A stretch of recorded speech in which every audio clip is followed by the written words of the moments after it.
ये फितने का जिम्मेदार कौन? क्या एडिशनल सीओ? एडिशनल के बलपस तो सब कर रही नो। बात करो वहाँ सेंट्रल में, क्या तुझे मिनिस्टर हो ना, न आइंदा के वास्ते मुसलमाना का साथ होना पार्टी को। पहले ये सवाल कौन करना? डॉक्टर नासिर हुसैन करना। क्या है तेरा भी उसका अनवर बादशाह का? ऐसी क्या मोहब्बत हो गए? वादा तो पूरी कौम से करता तू, वहाँ जबान नहीं दिया क्या कौम को? खाली अनवर बादशाह कुछ कौम जबान देखो है क्या? और हुकूमत कर्नाटक को इमीडिएट जो है रियाज अहमद खान, खालिद और जो है ये जो तीसरा जो तनवीर हाशमी पीछे से बैठ को मार रही नहीं, इन्हों सब जो हटना है इमीडिएट।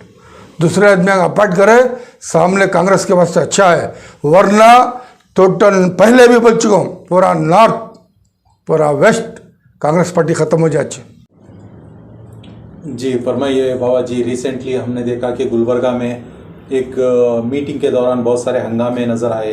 इस तरह के दौरे कर्नाटक में हो रहे हैं, इसके नताइज क्या होंगे, क्या पैगाम रहेगा आपकी जानिब से? ये तो जो है सबसे पहले अल्लाह तबारक व तआला नस्ल शैतान की हरकतों से हमें बचाए। इस वास्ते मैं सिर्फ औज़ बिल्लाहि मिनश शैतानिर रजीम बोलता हूँ। क्यों बोले तो ये नस्ल जो है शैतानी नस्ली, जो इससे पहले मैं जिन जिन के भी नाम लिया तुम्हारे पिछली दफ़ा, चाहे खालिद रहो, चाहे रियाज अहमद रहो, चाहे अनवर बादशाह रहो, ज़मीर अहमद रहो, जिसके भी मैंने नाम लिया इस वास्ते लिया था कि सबसे पहले ये एडिशनल सीओ निसार ये कौन होता है? एडिशनल निसार ये होता कौन है कि इन्हें आर्डर इशू करने के वास्ते बोर्ड के अंदर। अब जब इन्हें आर्डर इशू कराया, क्या इन्हें अनवर बादशाह और खालिद और इन जो है मिनिस्टर से पूछ को कराया, या इन्हें अपने मर्ज़ी से कराया? ये नासिर जो है एडिशनल सीओ, पहले इसका हिसाब होना। आज जो फितना फसाद जिस तरह से सामने आ रहा है, जो बोल सामने हमें देखने मिल रहे हैं, तो इसका ज़िम्मेदार सिर्फ़ और सिर्फ निसार। अगर उन्हें आर्डर देने की उसी ज़रूरत कैसे भी, पहले इसका जवाब निसार जो है आवाम के सामने लेकर आना।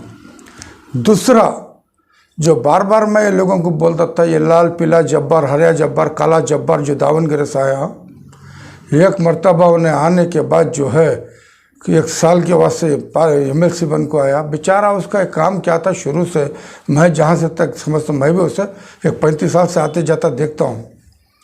उसका काम क्या था? वो शिवशंकरप्पा ऐसा शामनूर शिवशंकरप्पा जो MLA और फिर MP, उसकी चौलाद में वहाँ दावनगिरी में जो कब्ज़ा है उसका, ये इंसान इधर का उधर, उधर का इधर करने वाला इंसान ही है। समझ में आ रहा है? कौन? जब्बार। अब वो करते करते लास्ट में वफादारी का सिला देना ना, वो वफादारी के सिले में 1 साल के बाद शायद मेरे ख्याल से MLC बनाए। उसके बाद माइनॉरिटी कांग्रेस पार्टी से माइनॉरिटी चेयरमैन बनाए। भाई तेरा कांग्रेस पार्टी में क्या रोल है? रियासत में तेरा क्या रोल है? फिर रिप्लेस भी NH जब्बार। अच्छा, MLC को भी रिप्लेस जब्बार। जिस तरह इन्हें दावनगिरी के अंदर वो शामनूर शिवशंकरप्पा क्या उसका जो वफादार था, इधर का उधर, उधर का उधर जो पकड़ता था, नहीं पकड़ू, वो काम यहाँ भी पकड़ना शुरू कर कोई जो है ये नतीजे पर लाको खड़ा कराया। समझ में आ रहा है? अनवर बादशाह बहुत बड़ा वफादार होना, हाँ, उसके हाथ में दरगाहों की जिम्मेदारी, उसके हाथ में मसाजिदों की जिम्मेदारी। शराब पीना हमारे इस्लाम में हराम बोलती हैं। अब ये जो हरामी करने वाले, अब इनकी नस्ल क्या होते तुम्हें समझ जाना यहाँ। अब इनको बचाने के वास्ते खालिद का तजुर्बा बहुत अच्छा है। क्यों बोले? 10 साल उन्हें रहा, उसे मालूम कहाँ काटना, कहाँ छाटना, कहाँ बचाना। उन्हें ये ला के हिसाब से रियाज अहमद खान को ले लगा को, तुम्हें ये करो, तुम्हें वो करो, तुम ऐसा चलो बताने वाला रियाज अहमद खान। सब लुटेरे चोरा छीनो। अब एक दूसरे के मिली भगत की नो लोग इनो, समझ में आ रहा है? इस वास्ते रियाजी छोना इनको, रियाज अहमद एडवोकेट ही छोना। और तजुर्बा कम था किसे? ये जो अनवर बादशाह को, इस वास्ते खालिद को ले लगा। खालिद को तजुर्बा बहुत है कहाँ पकड़ना, कहाँ छोड़ना, किसका ये करना वो करना, उसे अच्छा तजुर्बा है, उसे इन्हों ला लिया। उसके बाद इसे हवस है अनवर बादशाह को, जैसे इसके अब्बा की मिल्कियत पूरी कर को। हाँ, अरे तेरे नसीब में था तो था, नहीं रहा तो बाद में आ। हाँ, अब ये लोग क्या है, शाम होगी तो इनका एक जमावड़ा होता मैं खाने का, एक प्लानिंग चलते क्रिमिनल। फिर उठने के बाद जो है क्या करी कैसा करी, खाली ये चीज के दिमाग में है सो, ना इन्हों मिल्लत के, ना इन्हों कौम के, ना इन्हों किसी के वफादार। अब बड़ी शान से बोलती हमारा लीडर, हमारा सब कुछ ज़मीर अहमद खान। ठीक है भी मुबारक, जब तो ऐसे लोगों की इर्द गिर्द ऐसे लोगों का साथ लेकर चलने का काम इसका ज़मीर अहमद खान का, क्या ऐसे लोग हो ना, ज़मीर अहमद खान को क्या ऐसे लोग हो ना। हाँ, या उनकी वफादारी करने, क्या इन कौम के रहबरा। तो मेरा ये कहना है, जब्बार जो वहाँ उल्टा सीधा करके पकड़ा पकड़ी करता था, यहाँ भी वोच कर कोई ने क्या ही कोई एक मसले को कह लो। मैं सुनने मारा मौलाना आज़ाद स्कूल की ओपनिंग, स्कूल के बहाने ये प्लानिंग करके अनवर बादशाह को भी खालिद पूरे चक्रा इनो मिल को ये प्लानिंग से ले लगी सो। कहाँ गुलबर्गा रंदे बीदर, अरे ख्वाजा बंदा नवाज की सुधरा रहमतुल्लाह की औलाद बीदर में उनके मज़ार शरीफ, उनके दरगाह है, इर्द गिर्द पूरे उनकी औलाद हैं। ये तो मालूम होना चाहिए, ये हुकूमत कर्नाटक को भी मालूम होना अब इसके बाद। और जितने ये लफंगी तरीक़ा का इस्तेमाल कर रहे हैं दिमाग, ये दिमाग वालों को भी मालूम पड़ना कि ये किसके साथ इन उंगली कर रही। उन्होंने शराफत बता रही, खामोश ही तो तुम्हें क्या समझे कमज़ोर। उनकी ये आवाज़ आ गई तो इनको घुस घुस को मारती, इनकी हालत, इनको जूते चपला पड़ती और उसके ऊपर एक्शन भी लेना। इंशाल्लाह मेरा सफ़र है, सफ़र से आने के बाद मैं कोई से लायर को बात करना क्या करना मैं भी कर को, वो निसार को उन्हें कैसा दिया, उन्हें ये क्या वो एडिशनल थी वो, हाँ ये उल्टा सीधा ये वो करने। हाँ, कामा मिलने से पहले भीख मंगले को फिरती, कामा मिल को जगह पाके तो इसकी माँ रिश्वत ले को हराम चढ़ जाता है। हाँ, हराम चढ़ को सब कामा कर को फितना पैदा कर रही नो। भाई तुम्हें 4 जगह के फितना पैदा हो रहा है, ये फितने का जिम्मेदार कौन? क्या एडिशनल थी वो या ज़मीर अहमद खान? कौन इसका जिम्मेदार आखिर? आप 10 डिस्ट्रिक्ट में गए, 10 डिस्ट्रिक्ट में गलड़ा हुआ, बेइज्जती किसकी हो रही सो? मुसलमाना की। हाँ, इस्लाम में ताज़ीब नहीं है हमारी, हमें रास्ता नहीं बताएगा कैसा चलना कैसा नहीं चलना। ये क्या दिमाग में है इनको। अब इन्हों वो हमारे पुराने कहावत बोलते हैं, चंबार की देवल को चप्पल का पूजा होना कहता है।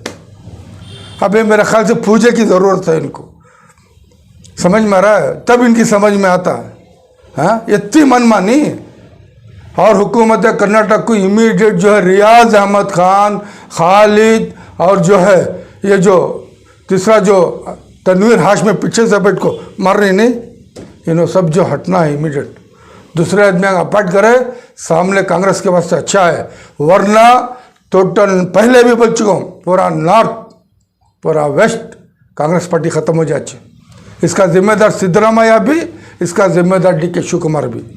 अचानक इस तरह का दौरा करने की जरूरत क्या लगी इनको, आप क्या समझते हैं? हमें माइंड भगाती पूरे, अब क्या करना अब क्या करना। सुबह मुठ को सीधे हो जाती और चलो अब ये काम करेंगे। और हमारा डॉक्टर सैयद नासिर हुसैन MP जो है, पाम बेचारा कर्नाटक का राज्यसभा का MP नहीं, उनका क्या रोल है? ऐसे हथकंडियों को सेंट्रल में बैठ को नुकसान, कितना बड़ा नुकसान होता तुम्हारी पार्टी को करके बोलना नहीं होता। ये मिनिस्टर को हटाना है, ये मिनिस्टर ऐसे को रखने चला रहा क्या? मिनिस्टर हटाओ, मिनिस्टर के बलपस तो सब कर रही नो। बात करो वहाँ सेंट्रल में, क्या तुझे मिनिस्टर हो ना, न आइंदा के वास्ते मुसलमाना का साथ होना पार्टी को। पहले ये सवाल कौन करना? डॉक्टर नासिर हुसैन करना। समझ में आ रहा है? बोर्ड मेंबर हूँ मैं, जो जा रही आ रही, इससे मतलब नहीं है। डॉक्टर नासिर हुसैन को मैं बोल रहा हूँ, इमीडिएट जो है पार्टी के अंदर बहुत बड़ी जिम्मेदारी है। रियासत कर्नाटक की तरफ से राज्यसभा का एमपी और मुसलमानों की रहनुमाई करने वाले तुम्हारा यह फ़र्ज़ बनता है इमीडिएट, चाहे सुजरी वाला हो, सोरजी वाला हो, या तुम्हारे राहुल गांधी, सोनिया गांधी, प्रियंका गांधी, या खड़गे हो। हाँ, अरे वो प्रियंका खड़गे के घर में बैठ को ज़मीर बोलता मेरे ये आदमी को ये छोना म्हणजे इसका चेयरमैन बनाना। भाई तुझे क्या कितना ले लिया तू आखिर बोलता भाई, क्या है तेरा भी उसका अनवर बादशाह का? ऐसी क्या मोहब्बत हो गए? वादा तो पूरी कौम से करता तू, वहाँ ज़बान नहीं दिया क्या कौम को? खाली अनवर बादशाह कुछ कौम ज़बान देखो है क्या? कौन सी ज़बान, क्या लेने देने की? हाँ, अरे समझ भाई समझ, वरना तू ख़त्म तो इन्हों भी ख़त्म, वरना नंबर आ जाता इंशाअल्लाह, बहुत जल्दी आता। बाबा जी, इससे पहले वहाँ पे 2 कामयाब प्रोग्राम रहे, ये प्रोग्राम्स को आप किस नज़रिए से देखते हैं? क्या वो प्रोग्राम का असर इनको लग रहा है? बिल्कुल नहीं लगता, तो इतनी शरारत नहीं करते थे ये, इनको लगा इन्हों हल्का समझ गए थे। अब इसके बाद भारी पड़ने वाला है। ऐसे कई डिस्ट्रिक्ट में से प्रोग्राम हो गए तो इनका वजूद कायम नहीं है, और वो उनके लिए कोई बड़ी बात नहीं, ना हमारे लिए कोई बड़ी बात है। प्रोग्राम हम लोग कर सकते हैं और इनकी हकीकत हर जगह हम खोल भी सकते हैं, समझे ना। अगर ये वाकई इज़्ज़तदार होते, समझदार होते तो ये छेड़ते नहीं थे। क्या ये दादा है जाकर के गुलबर्गा में दिखाने का, वो भी धोखे के अंदाज में? वो जब्बार को ले ले, जब्बार गेम करता है इसमें। हाँ, मौलाना आज़ाद स्कूल को जाको क्या वो फंडिंग ले ले, जाको फंडिंग में जाको ओपन कर, जैसा गुलबर्गा में कर को दिखाता। बिदर में भी बहुत बड़े बात करेगा तो ना अनवर बादशाह बाकायदा उतर जाचे।